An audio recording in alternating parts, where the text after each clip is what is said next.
the matter of the people of the state of California versus Orenthal James Simpson, case number BA096. And so, my fellow Americans, ask not what your country can do for you. Ask what you can do for your country.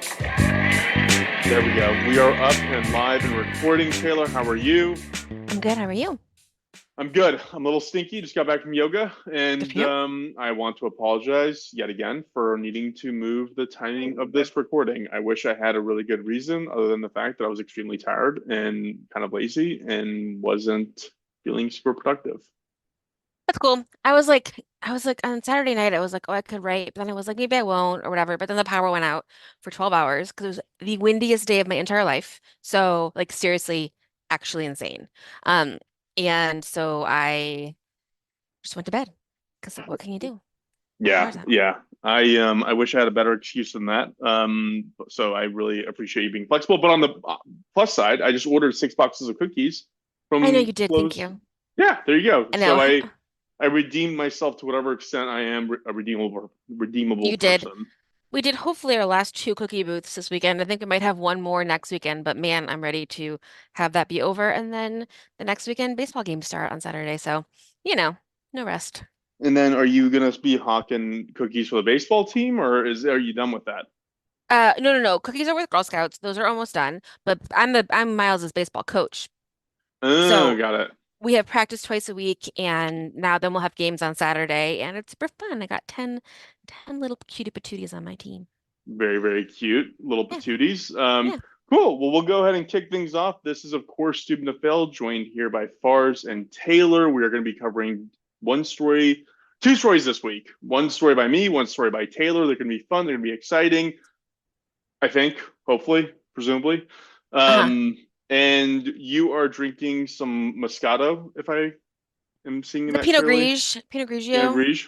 Lovely. Mhm. Lovely. I'm having a little bit of water. Good. Stay hydrated after your yoga. Okay, Fars, I have the best news to share with you. I held it in all day, but I'm very excited. So last night, wait, I go first, right? You gave this over to me, right? I guess. Yeah, go ahead. Yeah. I think I go first today anyway, but I wanted to tell you this great news. So last night I was like, oh my God. So I watched the John Oliver about airplanes that just came out last night and freaking terrified. It was very terrifying. And then I looked up my trip to Japan. I am taking a Boeing 787 Dreamliner, which is very scary. So I was like looking that up and like feeling a little anxious. So I was like, I'm just gonna do a puzzle. So I was doing a puzzle and I was listening to this is stupid. Also, I'm gonna say this is dumb. I was like, I'm anxious. What should I do? So I was like, let me listen to the newest Carlin about the Holocaust because that'll calm me down, like anything. Anyway, because Dan Carlin's amazing. But then I'm listening to it, and he has this ad for his show in three weeks, and I was like, what am I doing? I'm so stupid. I'm gonna go. So I bought tickets. So me and Nicole are gonna go see Dan Carlin on the 21st Wait, where? at LA, No way. and we're both gonna wear Doom to Fail sweatshirts. And we're gonna meet people and Wait, where in spoiler, LA is it? at the Ace Theater in downtown LA, which is gross, but whatever, we'll go anyway. And That's so cool. I didn't even know he toured. I think this might have been like one of his first tours. Like it's like a new thing. He's like, if you guys like it, I'll keep doing it. You know Dan. You know how I mean, he's of like, course everybody's gonna like it. Dan Carlin tour. That's so exciting. I so didn't even excited. know that was a thing. I would never even how did you even wait, so you started the Holocaust episode and like what would you like how did you find out? He talks about it in the beginning, and he talked about it before, but like many years ago when we worked in downtown LA together, Doris Kearns Goodwin, who's my favorite historian, was speaking at the Disney Center, and I like asked in Slack if anyone wanted to go with me, and no one wanted to go, so I didn't go. And I was like, I regret that every day. So I was like, I have to take my butt out to LA. It's a Thursday night. I'm gonna go in the afternoon, stay with Nicole, and then come back really early Friday morning so I can go to work. But like, I'd regret it if I didn't go. I'm really happy you're doing that. I did that one time as well where it was right after Norm Macdonald died, and I was like, I need to see the people that like I like before they die. And Exactly. it was like literally that day I booked a ticket to go see a show in I think it was Nashville or something. So Yeah, yeah, I exactly. love that. And I just looked and he is definitely not going to be in anywhere near Texas. He's doing California, he's doing LA, Salt Lake City, Portland, and then New York. So you got four dates coming up. Man, if y'all are in those towns, go visit. Fucking Go check go. it out. Oh my God. I can't wait. I'm very, very excited. So, and thanks to Nicole, who's like, I will buy a Doomed to Fail sweatshirt immediately. So she's very excited too. Thank you, Nicole. Mhm. Awesome. Well, congratulations on that. That's really, really fun. Thank you. Congratulations for buying a ticket and making a Well, plan. for Honestly, knowing, it's well, bold. no, for even like having the insight to look into it and see it, and it's just so serendipitous. I was thinking that too recently, where I like occasionally look up venues or favorite comedians or whatever. It's just Hmm. like so serendipitous. You caught the right day at the right time, and it wasn't Yeah. sold out, and Yeah. Just gotta it's go. just luck of Gotta the go. draw. Yeah. So sweet. Cool. Well, I'm very excited about that. So I was super excited to tell you because I can't wait. And I will let everybody know how it goes. I bet it's going to be great. I'm positive it'll be great. All right, but I am ready to tell you a story, Farmers, if you're ready. I am waiting with bated breath. So as promised, I'm super fucking stoked for Women's History Month. Okay. It is March. It is Women's History Month.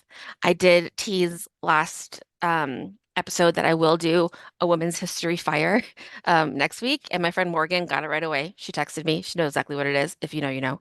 I'll tell you about it next week.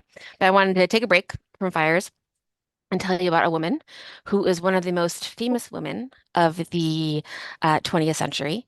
And I'm going to list some of the things that she did as like jobs and have you guess who she is. Okay.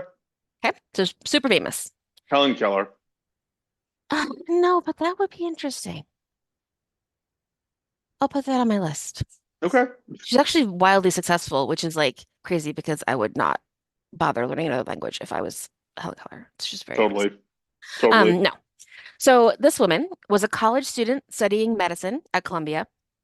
She was a nurse's aide with the Canadian Red Cross during World War I. She owned a trucking business in California. She was a photographer, a social worker in Boston, an associate editor at Cosmopolitan magazine, a book author. She wrote two books, a fashion designer. Do you know who it is yet? Anna Wintour. No, here's the last thing she was. She was a pilot. Oh God, they found her plane recently. I don't know if they did. I didn't even get that far, but yes. Amelia Earhart. Amelia Earhart, indeed. So I'm so excited to talk about Amelia Earhart. I saw an article about her plane, but you know what? I didn't even read it because I was busy reading a book about her, and I'm like, I don't know if this is true. Like, will they find it? It's in the news now. I'll keep you guys posted. I'll read about that. Um, but but here are some of my sources. So yes, we're talking about Amelia Earhart, who will never be 40. I read a book called East to the Dawn by Susan Butler. I read most of Amelia Earhart's book, The Fun of It, about flying. So I want to finish that. I will. I watched the 2009 film Amelia, starring Hilary Swank, Ewan McGregor, and Richard Gere. I think it's the worst movie I've ever seen. Like I feel like it might be the worst. It has a That's saying a 19% on lot. Oh my God, it has a 19% on Rotten Tomatoes. These are some of I have three reviews that I've pulled out of of the reviews. One of them is a tinny and barnacled affair showcasing a peculiarly awful performance from Hilary Swank. Another one says these have to be some of the least exhilarating flight scenes ever committed to film, as Swank looks as if she's been put in a box in a studio and told to imagine that she's up in the air, which reminds me of I watched this thing on Instagram the other day. It was a clip of um, Sir Ian McKellen talking to Ricky Gervais about how Oh he my acts. God, Is probably have you seen that? it is the funniest thing. I just imagine he's like, I'm not a wizard. I just like pretend to be a wizard. When the director says action, I pretend that I embody a wizard. And then when he stops, I stop embodying that. It's so good. So funny. So that's what I was thinking about with that because it was like she just was so bad. And then another one that was so good, another review said Hilary Swank is forced to deliver dialogue that sounds as if it was written in Chinese and then translated into English by a computer. Jeez, rough. It's so bad. There were like 70 notes on Amazon. You know, when you're watching a movie on Amazon, it has like fun facts and trivia on the Yeah. side. So I clicked on that. Some of the things are like Amelia Earhart had a gap between her teeth. They only bothered to give Hilary Swank a gap between her teeth for the first scene, and then they didn't do it again. And even then, it's like they very clearly just like drew a line between her teeth like a Sharpie. You know, it was like not well Fair. done. It's like the kind of movie I would make. And then but like at least keep doing it. And then she was signing stuff in the movie and she was left-handed. And I was like, that is super interesting because when you're left-handed, you have to learn things differently because things are built for right-handed people. And it's interesting they even let her be left-handed in the 1920s or when she was born, all these things. And then the note said, Amelia Earhart is not left-handed. Obviously, Hilary Swank is. Are you freaking kidding me, you guys? Like, I like literally noticed that because it's a big deal. They used to not let people be left-handed. I thought that was interesting, and like they just didn't even bother. She can't act with her right hand for 2 seconds, signing something. Yeah, didn't What they the used to hell? like beat that out of kids if they were writing with their left hand because it was the hand of the devil or something? Yeah, well, Juan is left-handed and his mom is right-handed, but she was forced to be Wow, in like the 50s. Yeah. Yeah. So like there's like a thing where it's like, there's a lot more left-handed people now than there were before because now they're allowed to be left-handed. weird. Like they were always left-handed. There's like allowed to be now. But anyway, so I don't recommend it. All right, I counter I recommendation by Taylor. I do recommend Night at the Museum, Battle of the Smithsonian, which is the second Night of the Museum movie, also from 2009, where Amy Adams does an incredible job I as remember Amelia that. Earhart. I remember 10 out that. of 10. I have a Yep. clip. I'll put it in the notes. It's great. So watch that. Don't watch Amelia. It's so bad. I feel like also like just because Hilary Swank was in one movie where she had short hair doesn't mean she should be in every movie with short hair. I agree. Like I that's agree. that's why they picked her. So anyway, let's talk about our girl, Amelia Earhart. Amelia Mary Earhart was born on July 24th, 1897 in Atchison, Kansas. She was born in Kansas. She was a goddamn cutie patootie. She was a cute little girl, rambunctious, you know, like as you expect. Her father, Edwin, was a little bit of a drunk. He worked on the railroads as a lawyer. Her mother was from a pretty well-to-do family. Like they were like an American family that were like, we were in the Revolutionary War. We know what boats we came over on, all of those things. And she had a sister, Grace, also cute, who was born in 1899 and lived until 1998, which is fun. Her Wow. sister lived a long time. Um, Amelia spent time back and forth with her grandparents and her parents. They would play a game where they were like pretending to fly, just she was really adventurous and kind of like she was a lot of things in her book um, that I was reading were like girls should be able to play sports. There's no reason they shouldn't be, like things like that. Like it's silly that you don't let a girl exercise because that was like not what you were supposed to do back then. So she was more rambunctious than the usual. Her dad would get good jobs and then lose them because of the drinking.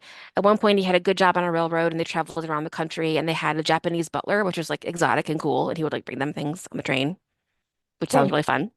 Um, her Mom would not leave her dad, even when her dad was like, "You should leave me. I'm a drunk." I'm like, "Not good for you." Her mom refused to leave him. She like really wanted to stay with him. When Amelia's grandparents died, the money was put into a trust for her because nobody trusted the men in her life. Both her father and her uncle were drunks, alcoholics, and they were not able to like take care of themselves or their families. But they Amelia were went to kind high of school. aristocratic Yeah, because her dad because wasn't. the Her dad mom. came from like a poor family, but the mom came from a nice Right. family. So they definitely Right. weren't like she worked really hard, but she was never like poor. Man, that's what you got to do. Marry up. Always marry up. Honestly, that's the dream. Um, she went to high school in Iowa and in Chicago. It was a finishing school. She kind of hated it. Like she didn't really like it there. In 1917, during World War I, she traveled to Toronto where her sister was in school, and she saw the devastation and she became a nurse's aide for the Canadian Red Cross. So there she learned a little bit about flying from the men that she was like taking care of after they had been, injured in the war. So also a note in her biography that I added to the thing. It's like she's like very flirtatious. She likes dudes. She's like kind of dating people. She's like, meeting these guys and they take her to air shows, and she starts to get interested in flying and like seeing it for the first time. She's in Canada going to air shows with the Red Cross people and she's starting to get interested in it. She gets the Spanish flu in 1918 and she needs to take a few months to rest. So she'll have sinus problems kind of her entire life, which must be annoying on a plane. But I have a question for you, Fars. Do you know anything? I don't know. This is my like I didn't look this up, so I just had to ask you for no reason. But do you think it's worse or better to be in a pressurized or a non-pressurized plane when your sinuses hurt? Why worse, right? I feel like the pressurized plane is worse. Yeah, the pressure. That's what I'm saying. I'm saying the Yeah. pressurized plane is worse. Yeah. I think so too. So I don't think any of her planes were really pressurized that she was in. They were all pretty like low flying planes. So imagine it like loud and you could like have the windows open. Sounds. Okay, well, if you're trying to ask which one's better, that's so much more terrifying. I'd I'm rather not have the saying better, but I'm pain. saying for your sinuses Okay, particularly. purely if it's the comfort of your sinuses Hmm. overpowering your will to live, then yeah, that's better. Yeah. So she spent some time resting. In 1919, she goes back to the US and enrolls in Columbia University to study medicine, which is cool because she's a woman studying medicine in 1919. She only stays about a year. She was never pursuing a degree. She was kind of like taking classes.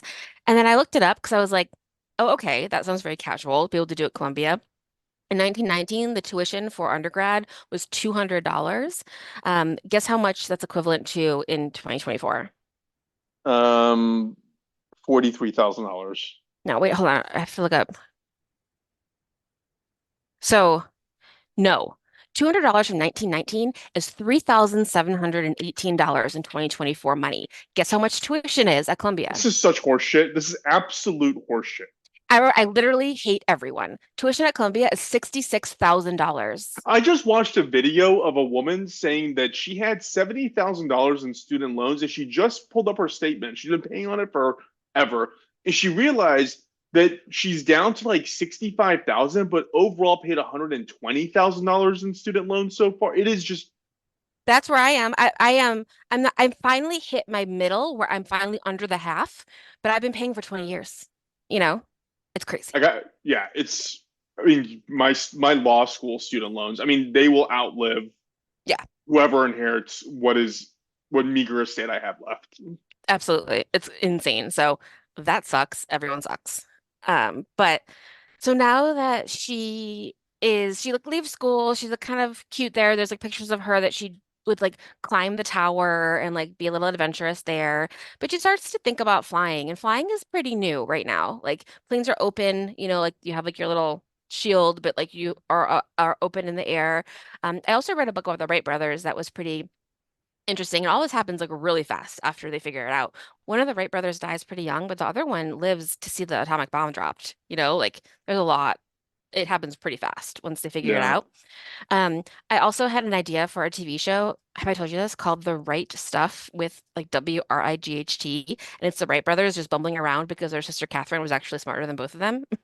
That's And a like, good I like this idea. We yeah, should I see if I one thought that'd be can cute. direct. I know. So you can fly low and very slow right now. So, like low, slow, and a lot of people are dying because it is dangerous and it is brand new. The first thing they tried to do, obviously, is like, how can we commercialize this? So they wanted to use it for the post office. The first 40 postal service flights, only 9 survived. Like, Humans are insane. Did you say this is 1919? yeah, Was it a car like invented like 20 years ago? like barely. Yeah. People are They're like, what's insane. next? The air. Yeah.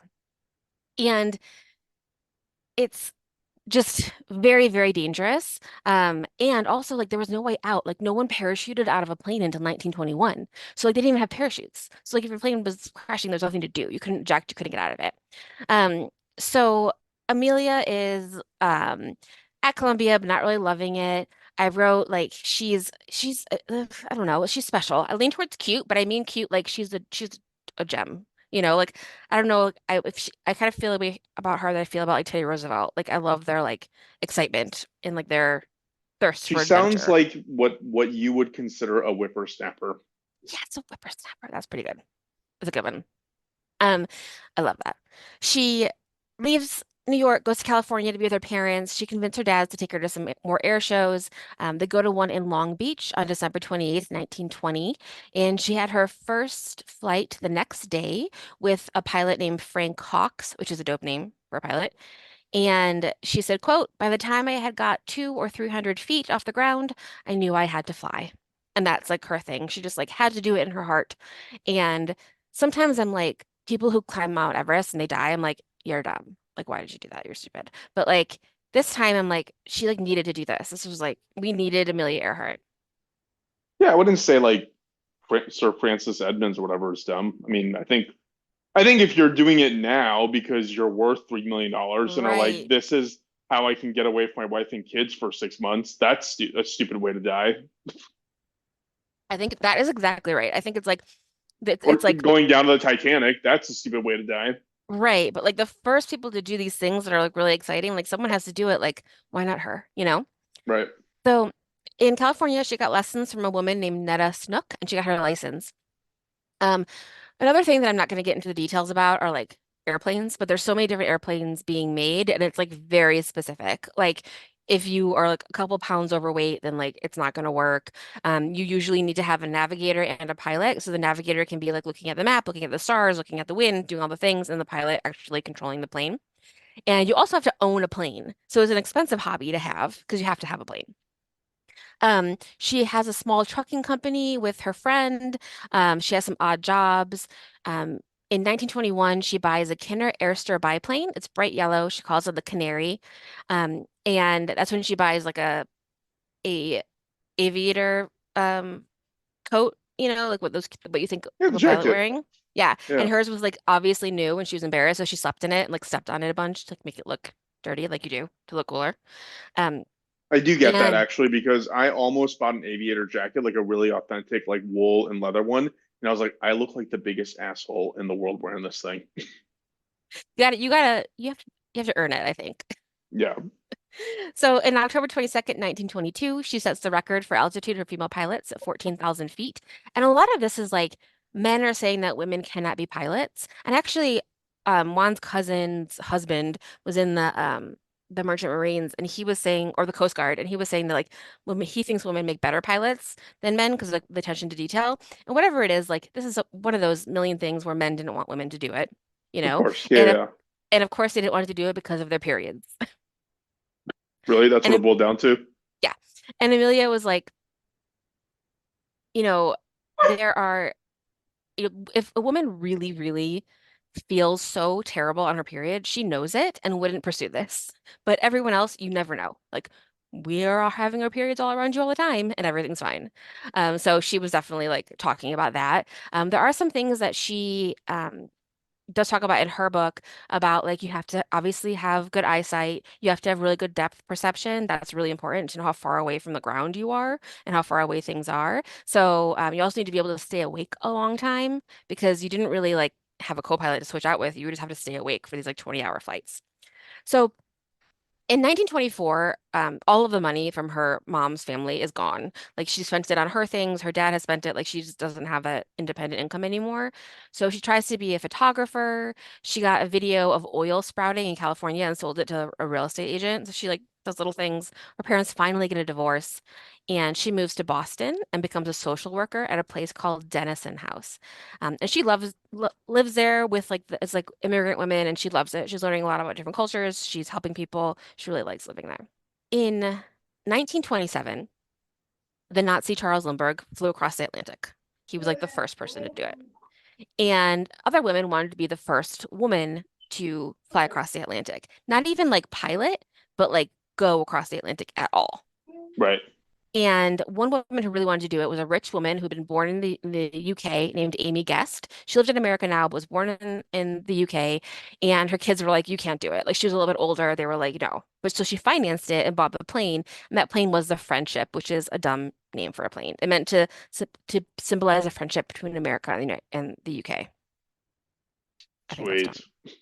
But whatever. So they wanted a cute girl to go on the trip to make it more like It's palatable. yeah, exactly. They want people to be able to see it. So they found Amelia because she was still joining flying organizations and people like knew who she was. She would fly out on the weekends. And so she was just a passenger on the Friendship. She didn't fly at all. She really just like sat in the back. Like that's it. But she went and the guy who got her to go was a publicist and book publisher named George Putnam. He was the person who like asked her to go and got her on the flight. The pilot was a man named Wilmer Stultz, who would die the next year because he was flying drunk, and he killed himself and his two passengers, which is bad. You shouldn't recreationally fly.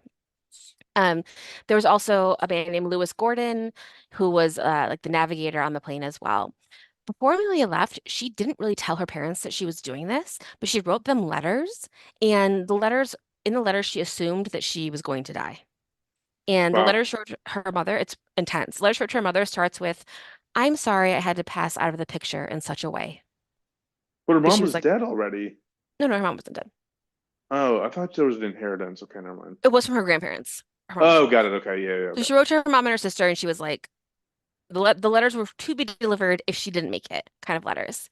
Um, but the flight left on June 17th, 1928. There were a few tries. One pilot had to leave because of the wait. So there was like one less person. The door opened in the beginning. People like almost fell out, but then they closed it and everything was fine. It took 20 hours and 40 minutes and they landed in Wales, which was fun because they were kind of aiming for whatever. They were just aiming for Europe. And they landed in Wales, and people are like kind of waiting for them. Like they could come out of the clouds at any time. When they got back to the United States, there was a ticker tape parade. She was now fully a celebrity. Oh, good for her. Yeah. So in her book, she talks about air sickness and turbulence and people like being afraid of like being on planes, being afraid they're going to get sick. And something that she explains that makes sense is like, if you are in a boat and you're going slowly on the water, you feel this like drifting, moving that might make you sick. You know what I mean? Yeah, I'm doing this dance for you. It's like drifting, moving. But when you're going fast on a boat, you're hitting the waves and the boat's going like boom, boom, boom, boom, you know? right. And that's what a plane is doing. So when you are going slowly over the air, people get sick because it's going like doo, doo, doo, doo, doo. But when you're going fast, you get that really bumpy turbulence because you're going fast. I mean, Which how totally fast makes could a sense. plane go back then? I have no idea. I could look it up, but not as Probably fast as not they go that now. fast. Yeah, of Yeah. course.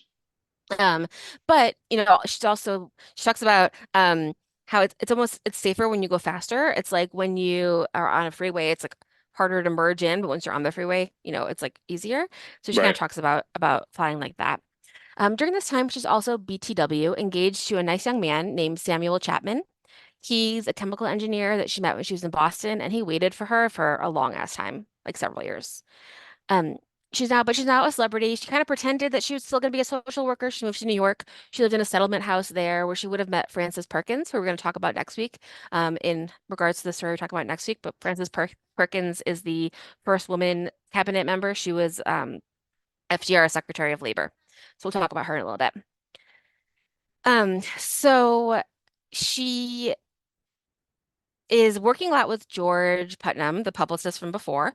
He got her to endorse cigarettes, started her own casual fashion line. She always like looked really casual, but she worked really hard to look casual. She like curls her hair and like, you know, it's like casual, but like hard, you It's know? like hipster chic now. Well, I Yes, guess like exactly. 10 years ago. Yeah, yeah, yeah. It's like, wearing cool casual clothes and being like, oh, she's so effortless, but like it takes her a really fucking long time to get ready. Right. Um, She wrote her book. She wrote for Cosmopolitan magazine. She was everywhere. And it was all because of George. So George got her all of these deals because she needed money to be able to actually to do the flying. So she would do like really fun things like fly across the country. And you'd hear like Amelia Earhart's flying across the country. And she would just like land in people's farms and be like, where am I? And they'd be like, Kentucky. And she'd be like, all right, see you later. And then like take off, which is so fun.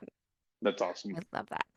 She invested in an airline that went between DC and New York. She was the vice president of National Airways, so she was like working in these like big organizations. Incidentally, the first commercial flights were between San Diego and Los Angeles, and they were like couches and non-pressurized planes, so probably really scary.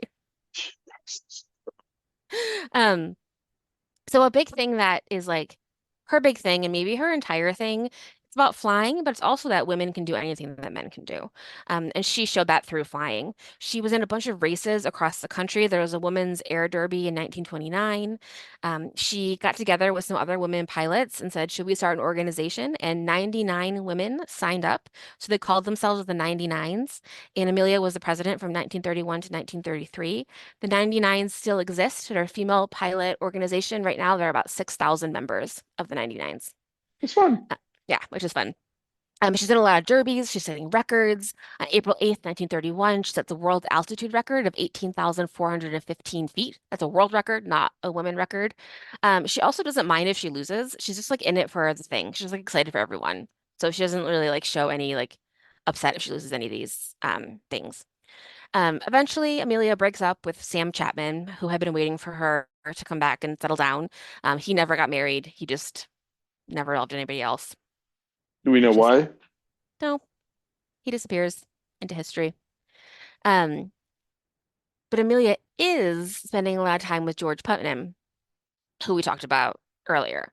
He's a publicist. He's 10 years older than her. In the movie, he is Richard Gere, which is actually like pretty good, a pretty good likeness. And they don't mention this in the movie, but he's married when they meet. So George Putnam is married to a woman named Dorothy Binney. She seems super fun. Dorothy is the daughter of the guy who invented Crayola crayons, so she's rich and like can do whatever she wants. She's an Marry ex up she's always. amazing. I mean, this is yeah, he married her. She's the rich one. She loved exploring. She was the second woman in Oregon to vote. They lived in Bend, Oregon, where our friend Christine lives, and they had two sons. Dorothy was like having an affair for like a long time, and something happened, and she left George in the middle of a party. She said, like, "That's it, I'm leaving," and she flew to Reno to live there for like 6 weeks and get a divorce, which is hilarious. So, and then she was married four times in her life. Her last husband died in 1951, and she lived until 1982. So she seems super fun. Just got to like be a rich old lady exploring. Um, but the three of them spent a lot of time together, Dorothy, George, and Amelia. So when George and Dorothy divorced, um, it was like to no one's surprise that George wanted to marry Amelia like Right. immediately. He asked her six times until she finally said yes. Um, and it was clear that she wanted to be equal partners. And so at their wedding, she brought him a letter that said, like, I don't want to be bound by medieval fidelity. So she was basically like, I need to live my life and like hopefully that's cool with you. But she told them like on their wedding day. And um it's oddly not on her Wikipedia page, but it's like the main thing in the movie is that while Amelia is married, she does have an affair with a man named Jean Vidal, who is played by Ewan McGregor, who is not British, but they just let Ewan McGregor use his regular voice. It feels like they didn't really try that hard, so I'm gonna forgive this. This one is probably more forgivable than having a gap in the teeth and then not having a gap in the teeth. Like, why did you even bother with like getting them? Like, Why did they make the movie? why did they just wear their 2009 clothes? And like who cares? Like, why don't they just have cell phones if you're just gonna like not care about anything? Just Um, flying like an Airbus. yeah, exactly. So, I mean, my note was they spent a smidge too much time together, and everybody kind of knew. Jean Vidal was a he was a sports superstar in the 1920s. He played football for the Army at West Point. He was in the 1920 Olympics for track. It was in Antwerp, Belgium.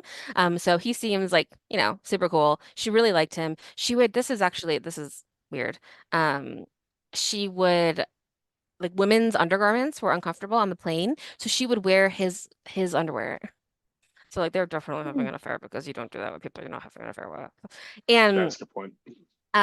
but also incidentally, she probably just peed her pants when she was flying because being a woman Yeah. is hard, and that's probably what she had to do. Lindbergh peed in a can that he would throw out the window, and so she probably just like peed her pants. But so Jean Vidal's son, Gore Vidal, is an author who's pretty famous. I haven't read any of his books, but I do have a book that he wrote on President Lincoln that I'll read someday. But he always said that he wanted his dad to marry Amelia. He knew that they really like loved each other. They became, they were friends, and Amelia got him a job at he was the director of aeronautics for the government. He got that because Amelia asked Eleanor Roosevelt to give him that job. Taylor, And what? whenever you're bored, you should YouTube Norman Mailer and Gore Vidal because they Ooh, get into an outright fight on the Dick Cavett show in like the 1980s, and it's really fun. that does sound fun. Because they're like intellectuals, but they're just Exactly. freaking staunch, stubborn old men, and so it's just fun. Amazing. Anyway, she's definitely like having this affair. George probably knows. A lot of people probably know. And it's an exciting time to be, he's later is the Bureau of Air Commerce that he is the director of. He was the first person to organize air traffic controllers, and he had an idea that he was like, everyone will have a plane. We'll have like a $700 plane. Everyone will fly everywhere. And people kind of made fun of him, like that will never happen. And also, I want to mention that I'm glad that we didn't pick flying cars. I just feel like I don't want that. Yeah, no, yeah, I don't want that either. You know, at some point, FDR wanted to restructure the department, and he was going to fire Jean. And Amelia wrote a letter to Eleanor that said, "I will stop publicly supporting FDR if you fire Jean from his job." And in the book, the rumor is that Eleanor brought the letter to FDR and he laughed for like 5 minutes and then said, fine, because if anyone understands trying to get your lover a job, it's FDR. Right. Right. It's the Roosevelts, you know? Right. So he was like, fine. And she actually knows Eleanor pretty well. And I told this story, I think, in the Eleanor Hick episode. But they were at a party on April 20th, 1933, and Eleanor was like, I've always wanted to fly. So in their evening gowns, with everyone was on the plane, George was there, Eleanor's brother Hall was there. She took them out. She took them up in the air and they flew to Baltimore and back to DC. And Eleanor got to sit in the cockpit with Amelia, and that is super fun. She tried to get her license, but FDR said no because she couldn't have a plane. It reminds me a lot of The Aviator, where Hugh, what's his name? Hugh Howard Hughes. He Mm-mm. did, yeah, like he takes up Audrey Hepburn or something on that in his like private Catherine plane and just Hepburn, like yeah. right, Catherine Hepburn. Sounds kind of like that. Yeah, totally. Yeah, super fun. And it's like, again, brand new, which is, I don't know, crazy and fun. Eleanor had an idea that maybe her and Amelia could travel around the country. They could go to Arthurdale, which is where Eleanor had her like little village to like get people in Appalachia to get job training and all of that. She wanted to go around Yeah. with her, which would have been super fun. But that ended up not happening. But that would have been real fun to see that happen, the little tour. But they stayed friends. Um, so Here we have Amelia Earhart. She's super famous. It's the 1930s. She wants to fly to Paris. She's done the trip across the Atlantic with other people, but now she wants to do it by herself. So she flies totally solo from the US. She lands in Londonderry, North Ireland, which, if you know, is where the show Dairy Girls is located, and that show is incredible. It's I've such never a seen delight. that. It's so cute. It's so good. So it has 2 seasons on Netflix. It's great. So she landed in Londonderry, which again, so funny. She lands in a field and there's like these like Irish sheep herders being like, "Hello." This is so fun. She's like pop out of the Charmaine. clouds. In 1935, she flew solo from Hawaii to Oakland, and Hawaii paid her to do this for like tourism and to get like on the map because Hawaii was not a state yet. They just like wanted like so, and people kind of criticized her for taking their money, but she was like, "I need to fly and I can't do it for free." Like Yeah. I need to continue to do this and like continue to innovate and to these records. So between 1930 and 1935, she set 7 women's speed and distance records. So she's like they're getting broken all the time, kind of going back and forth. And there are a lot of other women pilots, but that she's breaking records. She's in magazines. She's all over the place. In 1935, the Purdue University offers her a job as a technical advisor to its Department of Aeronautics because that was a like a thing you could study at school. You could take like flying lessons at school. So with that, she got funding for a new plane, and she really wanted to work with only women. And when they talked to her about like the grants that she'd been given, she announced that she would, quote, she would now give neither time nor funds to aid even deserving men, unquote, which I love. And I reminds me feel of when I told my personally offended by this. it reminds me of when I told my last job in front of execs that I am actively not quoting men in my presentations, but I would work on finding a quote from a woman that would work for a presentation. Taylor, we, I we was, got to stop being so honest. I was riled up. But she had a little dorm room at Purdue, and the girls would like come over and like sit on the floor and they should talk about flying, which was like, that's so fun. Yeah. I can't imagine how fun that would be. So she was doing that. She moved to California, her and George. She started a flying school with a friend of hers that lived in Toluca Lake, so like around that area. So now Amelia's about to turn 40. Not a lot of people know this because she keeps lying about her age. So they think she's like in her like early 30s, but she's 39. And the big thing next is a trip around the world. So the first person to go around the world was reporter Nellie Bly, who is awesome. I read a book about her a while ago.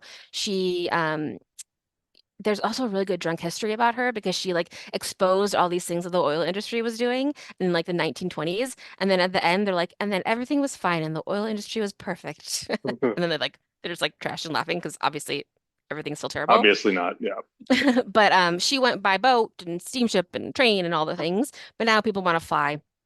And I think other people have done it, had like men have done it, but now she wants to pilot around the world. So it takes an insane amount of planning. You need people at each stop to like be ready, to have the right parts, to have the right radio, to have all these things. You really need like the best of the best, and it's really expensive.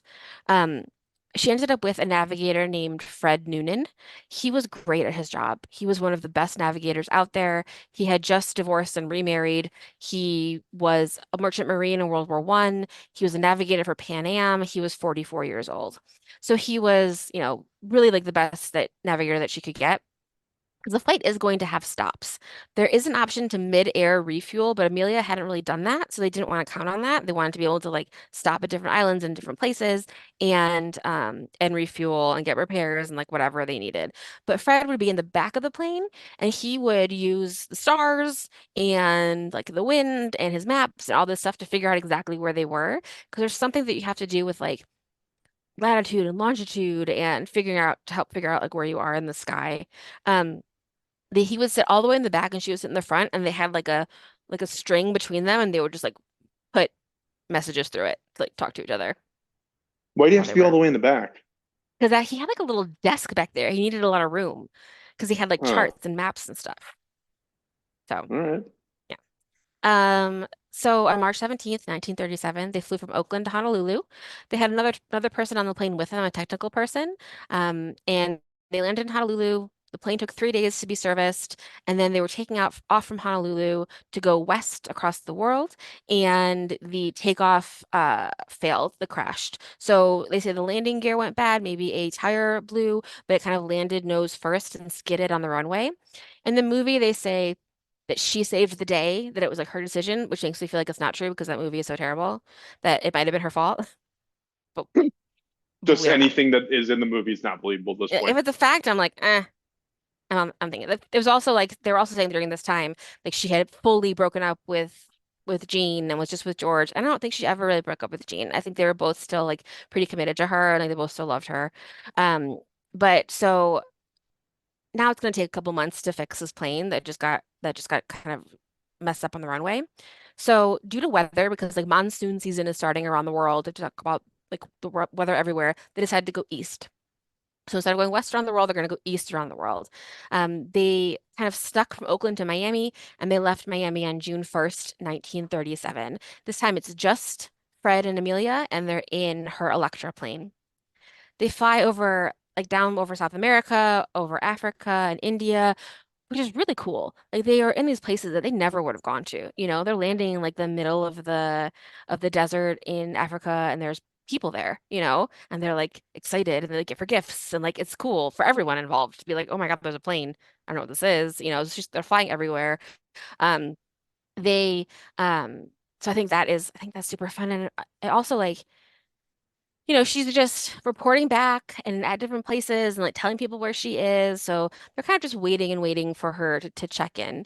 So they do 22,000 miles together and they are 28 days in to their trip around the world. They're in Lae, New Guinea. And on June 29th, they are going to set off for the last leg of the trip. They only have 7,000 miles left just to go over the Pacific and land in California. So there's some things That's that like are the happening hardest that part, though, isn't it? it's a big part and there's nowhere to stop. There's like very few islands on the way. That's why they were thinking of doing the mid-air refuel, but like they decided not to do that because she didn't know how.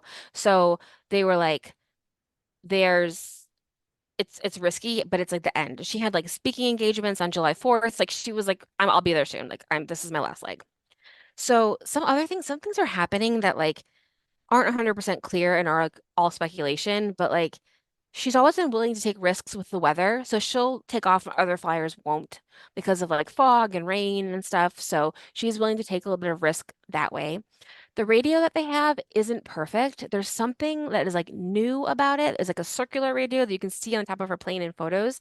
And it only um like broadcasts on two different waves and they don't have a way to receive Morse code. They like had the Morse code radio, but then she was like, we're not very good at it. It's just extra weight. Let's get rid of it. So they got rid of that. So they didn't have that.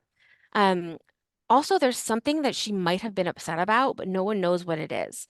So she allegedly called George and said that like she was having a personnel problem and she didn't give details, but they that people think it means that Fred was drinking. and that she Mm. was worried about his ability to navigate them home.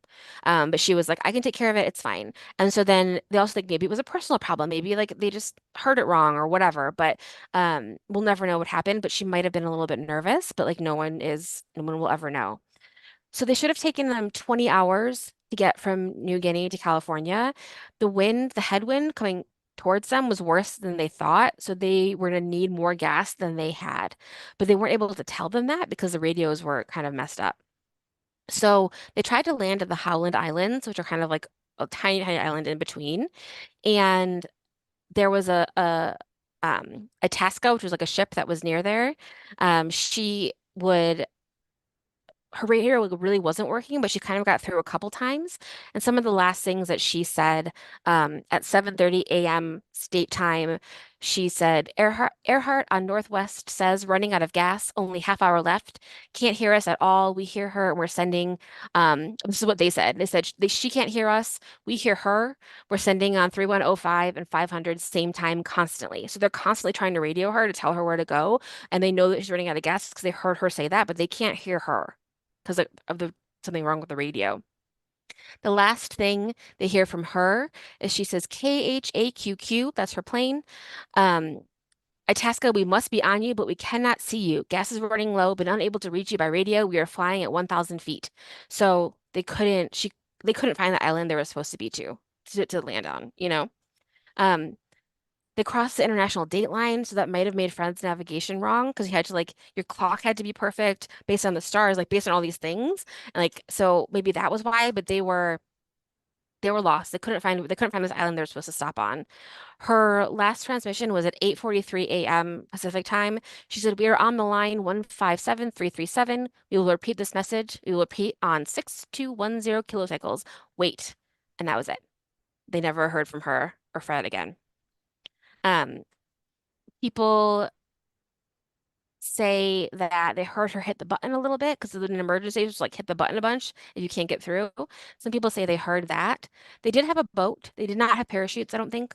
And they had joked about like landing on a desert island or landing in the jungle and like being able to take care of themselves. So there is an island called the Phoenix Islands that people say was uninhabited, and then there was like evidence that maybe someone had been there and like maybe they had landed there, but there's no one's ever found this plane. I'll check the news and other ones, but you know, people haven't found the plane at least like 100 in the last 100 years. Um, some people say that um, it was the most expensive search ever put on by the U.S. government. It cost $4 million in that time. The search was over by July 19th, and she was declared dead on January 5th, 1939. So 2 years later, so that Putnam could manage her money and like settle all of her affairs. Um, so what happened is they probably just ran out of gas and sank into the ocean. That's like a probably what happened. People have ideas and like conspiracy theories, like maybe the Japanese took her and shot her down. A woman said that she saw them get executed in Japan, but like that's probably not true. No one else saw that. Someone said they heard a radio transmission and they heard the words California and closet, and they think that that means because she had said to someone, I think her sister, that if she died, her sister needed to burn all of the letters in her closet, which is so hilarious because that would be like me calling you and being like, farce, you have to delete my browser history if I die. It's already written in stone, Taylor. You don't have to call me. Thank you. Um, so that's fun. People think that they were spies, maybe they had a new identity, like all those quite silly things, but really they probably just crashed and it was dangerous, you know? And they were One always, you know, it was dangerous. That's all. Go ahead. one thing I heard was that they on some weird remote island that's uninhabited, they found I'm like piecing together a very distant memory, so I'm probably wrong about all of it. Yeah. But Yeah. That's the Phoenix apparently, Islands. Yeah. so apparently she had freckles, and having freckles was sort of bad back then, and so she used like Mm-hmm. vanishing cream on freckles. And apparently, some country was going to build an airstrip on this island that was uninhabited, and they found this like 1930s whatever vanishing cream on there, and Fun. they found like something that could have resembled human remains on. It was like very very ancient and old, And what they also found was that the island was inhabited by like legions of stone crabs or coconut crabs, which are Ooh, land-dwelling crabs that are huge. Like they're like the size of like a large dog, and they're incredibly vicious and powerful. And they are known to rip mammals to shreds when they catch them and consume them. And so there's a theory that maybe she landed on this island, and when she was asleep, that's when the stone crabs come out or coconut crabs come out and might have just destroyed her and killed her that way. I don't know. whoa. I Yeah. mean, that's crazy. But I love the vanishing cream thing. That's Is fun. that I just true? I have no idea. I will look it up. Let me look it up. I could again, like I'm pulling a very distant Yeah. memory out. Uh-huh. Amelia Earhart's anti-freckle cream jar possibly found. Okay, there you go. Yeah. It oh, that's cool. Wait, what is this from? This is from NBC News 2012. Um, I'll put it in the notes. Cool. I mean, I think it's so fun. It's such an adventure story, and then like, every little girl wants to be who wants to be an adventurer, you imagine yourself like Amelia Earhart. She wanted to fly and she wanted to show the world that she could and that women could. And she did. She made it happen. She knew the risks. She knew that what she was doing was dangerous, but she knew that she had to do it. And I think she'd be happy with the way that, Yeah, she we went out, she lived like a her. gangster, she went out like a gangster. Like I look at that life Yeah. and I'm like, nothing about that appeals to me. I am a coward. I know I'm a coward. I want to stay a coward. I will never risk my life needlessly. And I'm totally fine with that. But God bless people that will. Oh my gosh, that's so funny. Yeah, I love it. It's so fun. I love her. I'm so happy that she, is this fun. It's a fun mystery for everyone. It's a fun idol to have, being like, have a dream and do it, even though if people tell you you can't, work Oh really yeah. hard and do things no one's done before. Freaking Yeah, cool. love it. Love it. I love it. Also I misspoke. It's Sir Edmund Hillary was the Mount Everest guy. Right. And Tenzing Norgay was the poor Sherpa that schlepped all his shit up to the top of Mount Everest on All his the shippers spine. who have to do all of the work and then rich people follow them. Yes, Yes. totally. Um, That's but yeah, awesome. thank you. I was excited. It was very fun to learn about her. It was fun to read her book and hear from her and like hear her path and just all the cool shit that she did. Yeah, she was always like in the periphery of like, people in history that I looked at and was like, you gotta be nuts. Like you gotta Nuts. be kind of nuts. Like Taylor, like I thought about it recently because went back and started looking at that Malaysian Airlines 370 or whatever, Hmm. and like what happened to it or who knows what happened to it. But um flying across the Atlantic today is scary to me. No, I know, me too. And we have and it's like very nice. I literally got two Xanax pills from my doctor. He'd only give me two, so I could take one on the way to Japan and on the way back from Japan. And they serve you wine and Yeah, and it's meals gonna be and very like nice. yeah, but even now I get terrified because I'm like, we're like a self-contained city. Like these are the people that I could die with tonight. Like, you know Oh, what I mean? Like 100%. I was looking at them. I'm like, if we're on an island, are we gonna be friends or not? Or are you gonna be what? Are you and me gonna be partners, or are you gonna be a problem? right, right. Got to deal with the problem. It's like I'm your flight attendant. Please stop talking to me like that. Um, Very cool, Taylor. Thank you so much for sharing. Very fun. I'm sure Midjourney is going to come up with some really interesting AI art around this, I which is got some exciting as well. cute ones, but I'll do maybe being eaten by crabs on an island. I mean, look that up. Like I swear I remember that I see it. Yeah. because again, because nobody actually knows what happened. We just like kind of hold on to whatever evidence we can get. And I heard that and was like, that's as plausible as anything else. Yeah. It looks like they might have boiled water in jars and I don't know. We just won't know. There you go. Cool. Well, thanks, Fars. I think it's everyone for listening. If you have, I have some more Women's History Month stories coming.